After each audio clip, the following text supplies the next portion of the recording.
참 좋습니다. 귀하고 복된 찬양으로 영광 돌리게 하심을 감사합니다. 우리 평생의 소원과 기도가 대속해 주신 우리 주님의 사랑을 더 알기 원하는 복된 삶이 될 수 있기를 간절히 기도합니다. 우리 말씀 듣기 전에 한번 양옆으로 앞뒤로 반갑게 한번 샬롬하고 인사하겠습니다.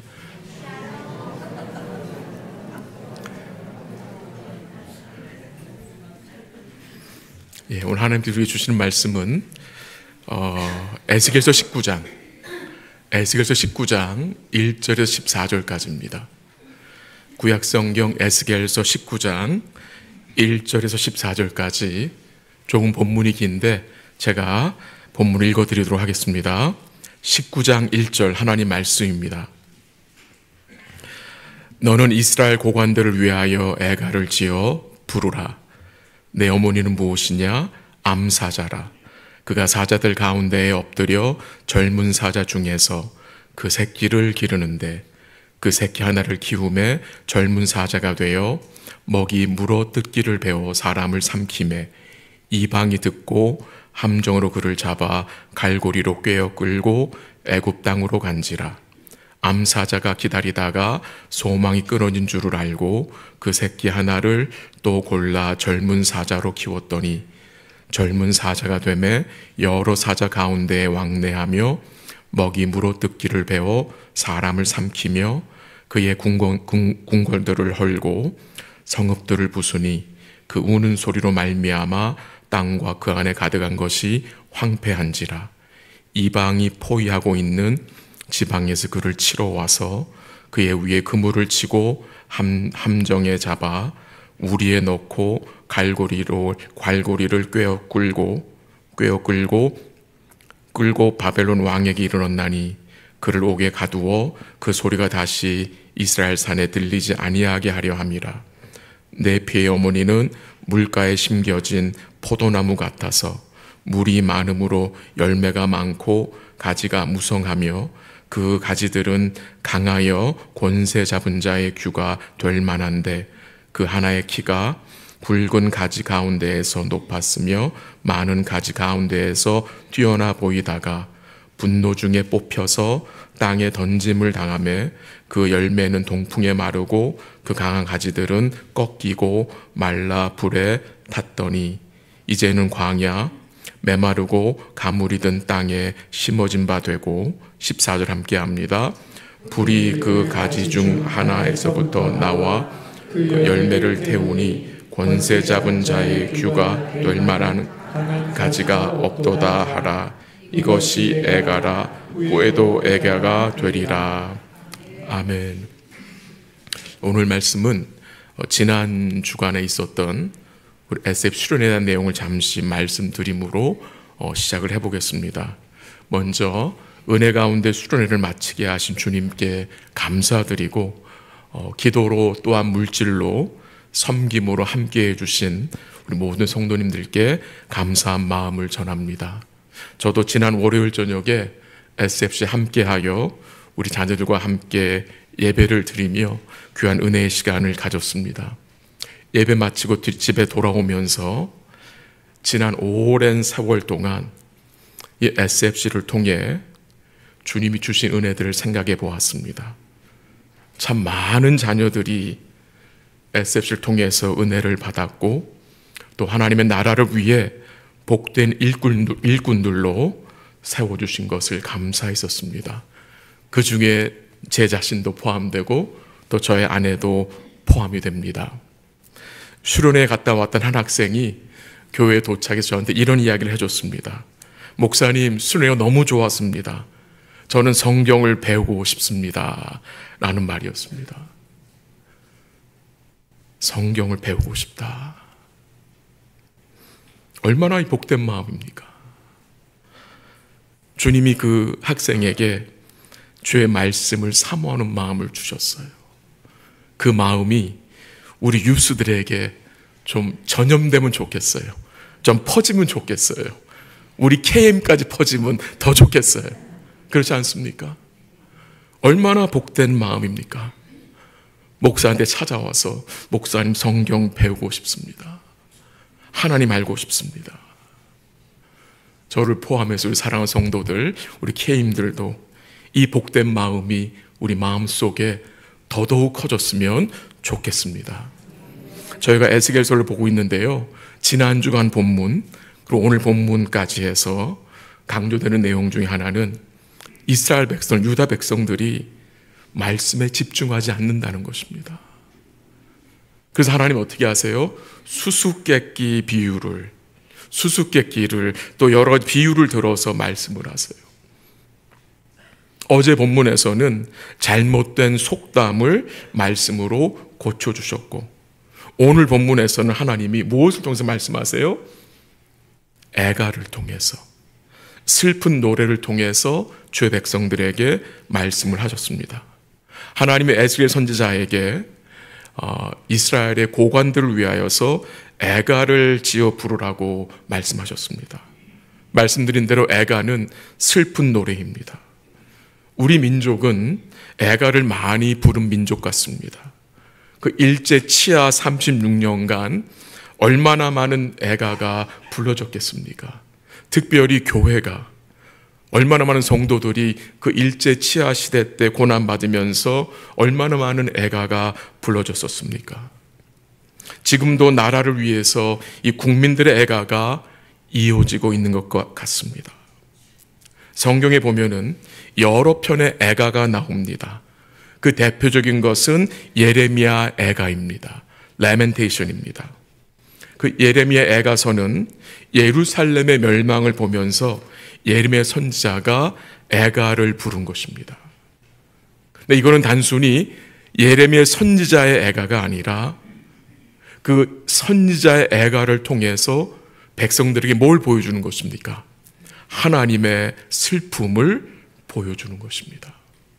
또한 사무엘하 1장에 보면은 다윗이 사울 왕과 요나단의 죽음 소식을 듣고 애가를 부른 내용이 나와 있기도 합니다.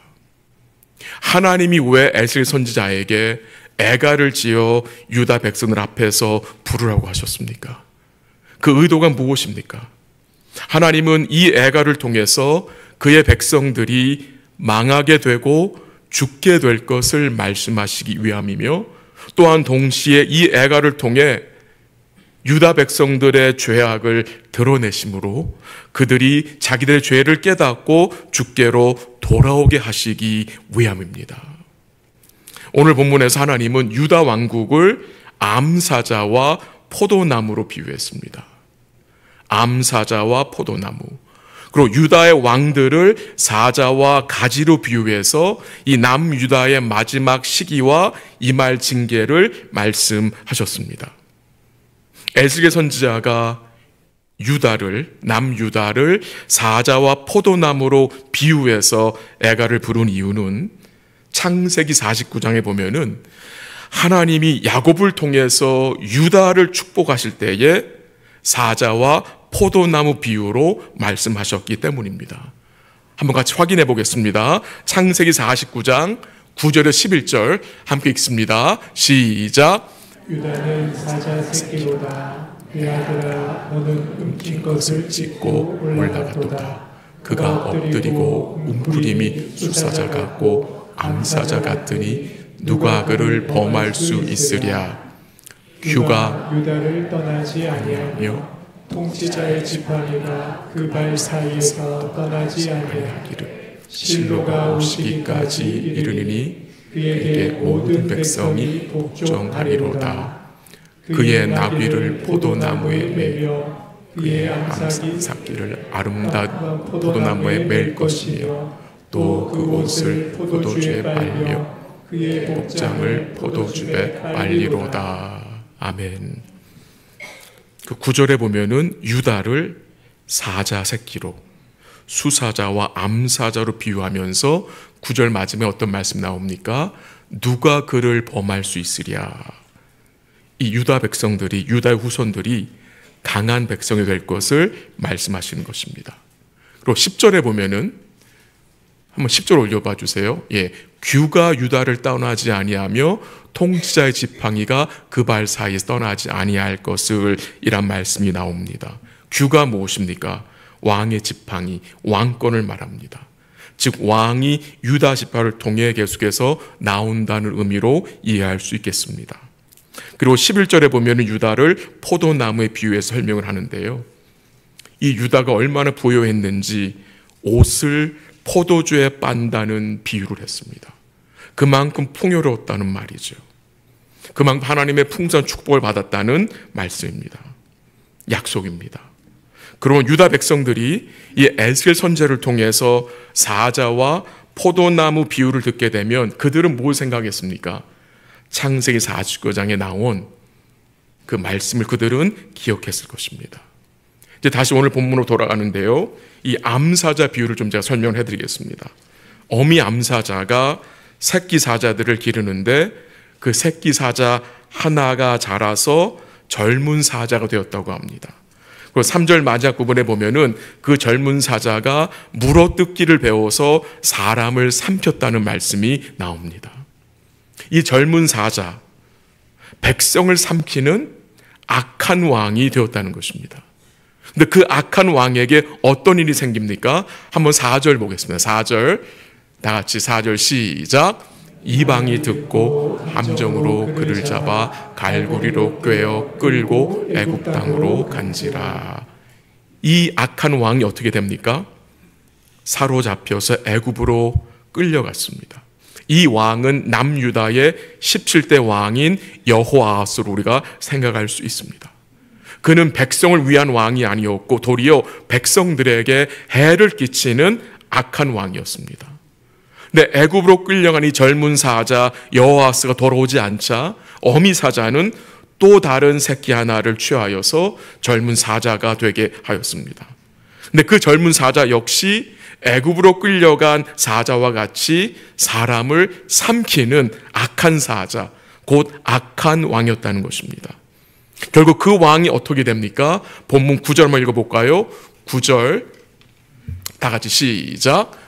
우리에 넣고 갈고리를 꿰어 끌고 바벨론 왕에게 이르렀더니 그를 옥에 가두어 그 소리가 다시 이스라엘 산에 들리지 아니하려 하리라. 이 왕이 어떻게 됩니까? 이 사자가 바벨론 왕에게로 끌려갔습니다. 옥에 가두고 그의 소리가 다시 이스라엘 산에 들리지 않게 했다. 이 왕은 여호와긴으로 생각할 수 있습니다. 이 여호와긴은 여호아하스가 악을 행하여 애굽으로 끌려간 것을 알고 있었지만 정신 차리지 못하고 앞서간 그 악한 왕의 길을 어떻게 해요? 쫓아갔습니다. 하나님 말씀을 무시하고 하나님 경외하지 않았다는 말입니다.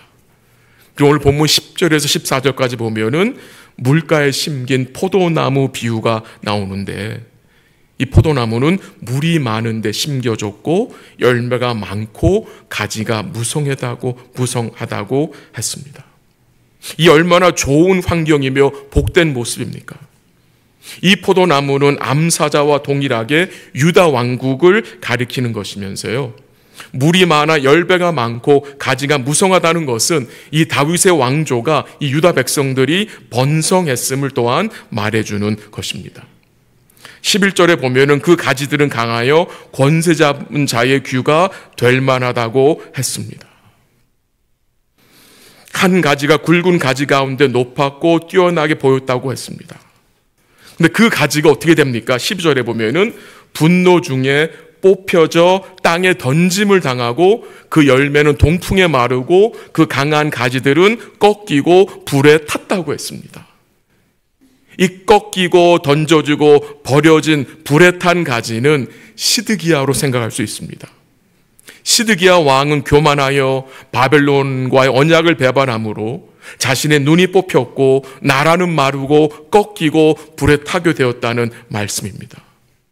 물가에 심겨져 열매가 많고 가지가 풍성했던 포도나무가 뽑혀서 땅에 던져지고 열매는 마르고 그 강한 가지들은 꺾이고 말라 불에 탔다고 했습니다. 무엇이 이 좋은 포도나무를 이렇게 비참하게 한 것입니까? 무엇이 문제였습니까? 유다 백성들의 죄악이었습니다. 그들은 하나님과 그의 언약을 배반하였기 때문에 하나님의 징계를 받게 된 것이죠. 이 애가를 듣고 이 백성들은 어떻게 해야 합니까? 자기들의 죄악을 기억하고 하나님 앞에 뭐 해야 합니까? 회개함으로 돌아와야 하는 것입니다. 14절 한번 읽겠습니다. 14절 다 같이 시작. 우리 그 가지 중 하나에서부터 나와 그 열매를 태우니 권세 잡은 자의 귀가 될 만한 강한 가지가 없도다 하라. 이것이 애가라 후에도 애가가 되리라. 그 14절 중간에 보니까 어떤 말씀 나옵니까? 권세 잡은 자의 귀가 될 만한 강한 가지가 있다 없다? 없다. 그게 애가라고 합니다. 그게 후에도 애가가 된다고 합니다. 뭘 말하는 것입니까?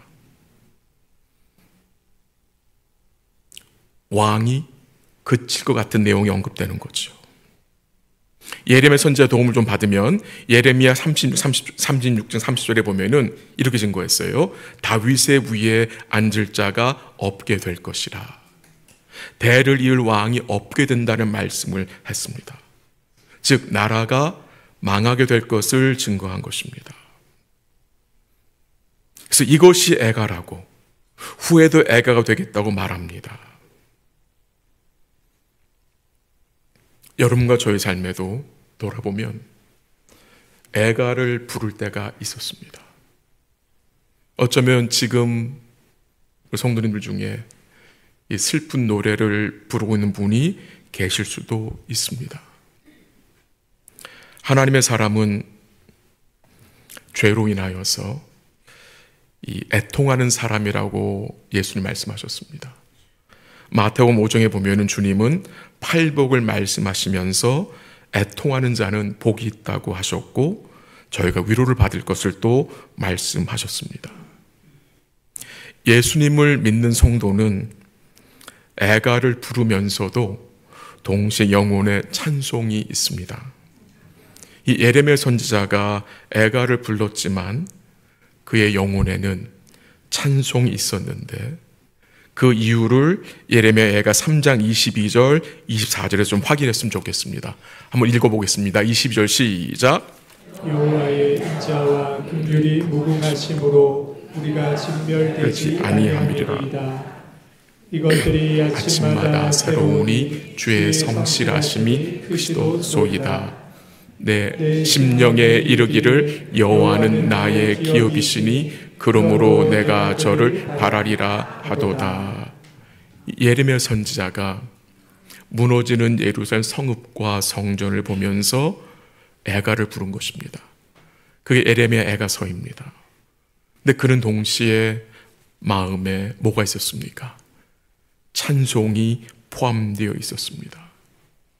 이 백성들이 이 성읍이 고통 중에 있지만 아침마다 새로운 여호와의 인자와 긍휼이 있음을 바라보고 찬송할 수 있었던 것입니다. 제가 설교 서두에서 언급한 창세 49장의 내용, 하나님이 야곱을 통해서 유다 족속에 약속하신 것들이 어떻게 되는 것입니까? 실로가 오시기 때까지, 메시아가 오실 때까지 통치자의 지팡이가 유다 족속을 떠나지 않겠다고 했는데 이제 그 약속은 어떻게 되는 것입니까? 유다 백성들이 범죄하여 이제 모두 끝난 이야기가 된 것입니까? 이제 유다 백성들이 범죄하여 그 약속의 땅에 쫓겨나 바벨론 포로로 잡혀갔기 때문에, 그리고 그 성전 역시 불타 없어졌기 때문에 이제 하나님이 이 백성들이 약속하신 그 모든 것들을 이제 모두 무효가 된 것입니까? 라는 질문을 던져봅니다. 그 질문에 대한 답을 우리가 마태복음 1장 12절에서 찾을 수 있는데요. 한번 같이 읽어보겠습니다. 마태복음 1장 12절 시작. 바벨론으로 잡혀간 후에 여고냐는 스디아를 낳고 스알디아는 수룹바벨을 낳고. 아멘. 바벨론으로 잡혀간 후에 여고냐는 누구를 낳았어요? 스알디아. 그리고 스알디아는 수룹바벨을 낳았다고 했습니다. 이어서 말하는 여고냐는 누구입니까? 여호야긴 왕을 말합니다. 여호야긴 왕이 포로 생활 중에 잡혀가서 아들을 낳았는데 그 아들이 스알디알이고 그 스알디알이 낳은 또 아들이 누구예요? 수룹바벨입니다. 여러분, 수룹바벨은 기억하시죠? 나중에 포로로 잡혀간 자들이 다시 예루살렘으로 돌아올 때에 수룹바벨은 유다의 총독으로 왕의 역할을 감당했고 돌아와서 새로 지어진 성전의 이름이 그 총독의 이름을 따서 무슨 성전? 수룹바벨 성전이라고 불렀습니다. 그리고 마태복음 1장 16절에 보면은 그 유다의 후손으로 결국 누가 나셨다고 했습니까? 예수 그리스도가 나셨다고 했습니다. 무엇이 증거되는 것입니까? 하나님은 이 백성들의 범죄함에도 불구하고 이 백성들의 배반함에도 불구하고 약속하신 예수님이 오실 때까지 계속해서 유다의 후손들을 세우셔서 약속을 성취하셨고 약속하신 그 아들을 보내셨다는 것입니다. 우리가 이 땅에서 애가를 부를 때가 있겠지만 그 애가를 그칠 수 있는 유일한 길은 우리를 구원하러 오신 그 예수님을 바라볼 때입니다. 세상 보고 사람 보면 애가는 멈출 수가 없습니다. 얼마나 많은 사람들이 힘들어합니까? 모두 사연들이 있어서 슬퍼하며 살아갈 때가 많습니다. 근데 그 애가가 참된 소망으로, 슬픔이 참된 기쁨으로 바뀔 수 있는 유일한 길은 우리 예수 그리스도를 의뢰하는 것입니다.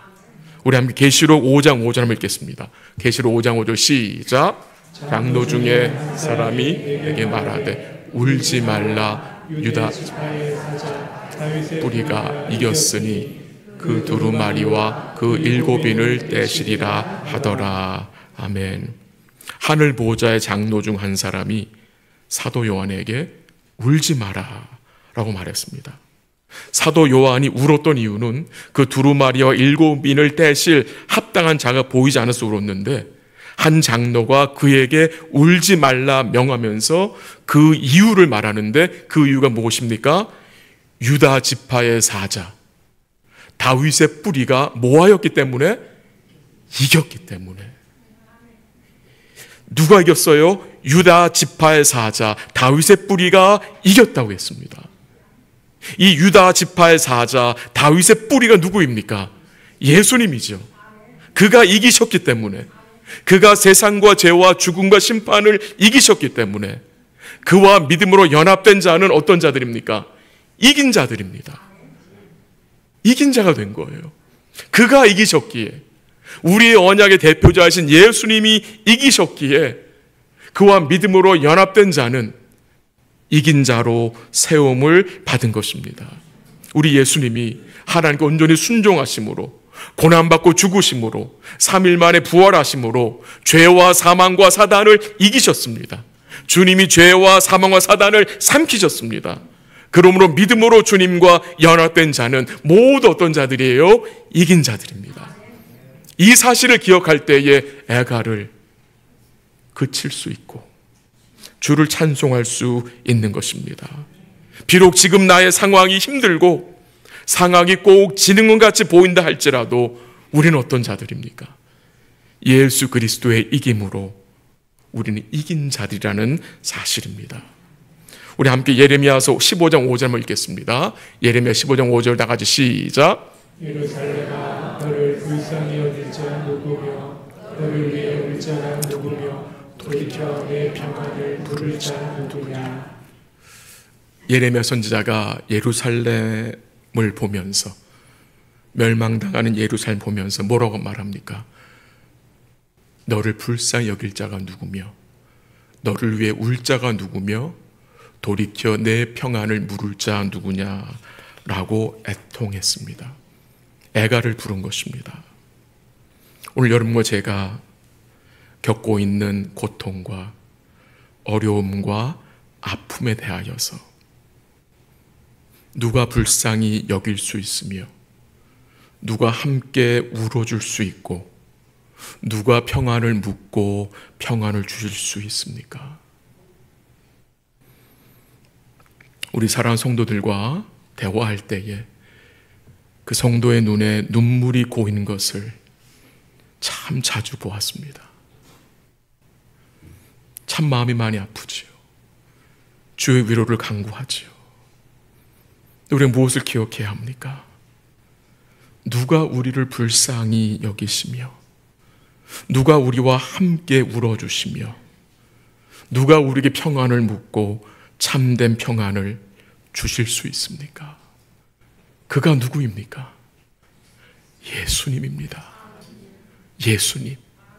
예수님 뿐입니다. 이 예레미야 선지자의 애가, 에스겔 선지자의 애가를 생각하면 우린 누구의 애가를 또 생각할 수 있어야 되겠습니까? 우리 예수님의 애가입니다. 우리 예수님의 애가. 복음서를 보면은 우리 예수님께서는 평강을 모르는 예루살렘 성을 보시면서 어떻게 하셨어요? 슬피 우셨습니다. 그 예루살렘 성의 죄악을 보시면서 우셨습니다. 주님은 예루살렘 위에서 우셨습니다. 예수님의 사랑과 은혜를 거절한 그 예루살렘과 그 성전이 에스겔 시대에 바벨론에 의하여서 멸망당한 것 같이 로마에 의해서 멸망난 것을 우리는 알고 있죠. 우리 예수님은 그 성의 죄악을 보시고 우셨습니다. 근데 우신 것만이 아니라 그는 어떻게 하셨습니까? 나귀 새끼를 타시고 그 예루살렘 성으로 친히 입성하셨습니다. 왜 입성하셨습니까? 왜 예수님이 말씀대로 나귀 새끼를 타시고 그 성으로 들어가신 것입니까? 그의 백성들의 죄악을 담당하시기 위해서 십자가의 죽으심으로 온전한 대속을 이루심으로 우리를 구원하시기 위함입니다. 그가 3일 만에 부활하심으로 우리를 구원하셨습니다. 애가 중에 가장 큰 애가는 예수님이 십자가에서 부르신 애가였습니다. 여러분 기억하시죠? 엘리 엘리 라마 사막다니, 나의 하나님 어찌하여 나를 버리셨나이까. 예수님이 우리를 대신 죽으심으로 그 영원토록 사랑하시던 하나님과 일시적으로 버림을 당한 걸 우리는 알고 있습니다. 그러나 동시에 우리 주님의 대속의 죽음이 오늘 여러분과 저에게 무엇을 영원히 보장해 줍니까? 그의 대속의 죽음이, 그의 부활이 오늘 우리에게 무엇을 영원히 보장해 주는지 정말 알고 계십니까? 믿고 계십니까? 붙잡고 계십니까? 말씀을 정리합니다. 다윗의 후손 왕들은 모두 실패했습니다.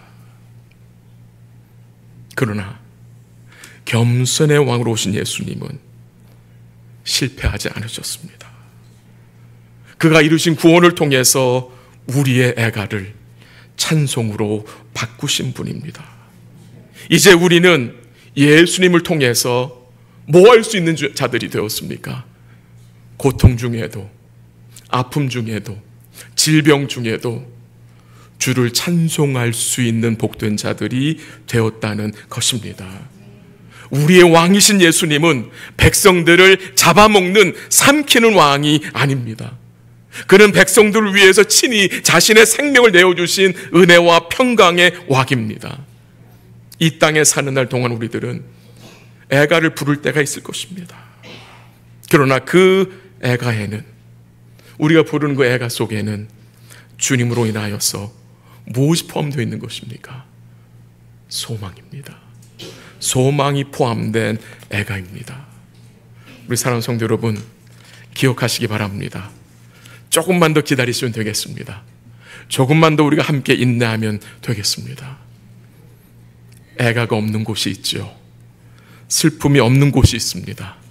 죄가 없는 곳, 곡하는 것이 없는 곳, 사망과 아픔이 없는 곳으로 주님이 우리를 어떻게 하실 겁니까? 인도하실 것입니다. 그날까지 은혜의 왕을 바라보시고 그 긍휼의 왕으로 인하여 기뻐하며 그를 기리고 그 왕의 통치에 이번 한 주간도 기쁨으로 순종하는 복된 삶 되시기를 주의 이름으로 간절히 기도합니다. 같이 한번 기도하겠습니다.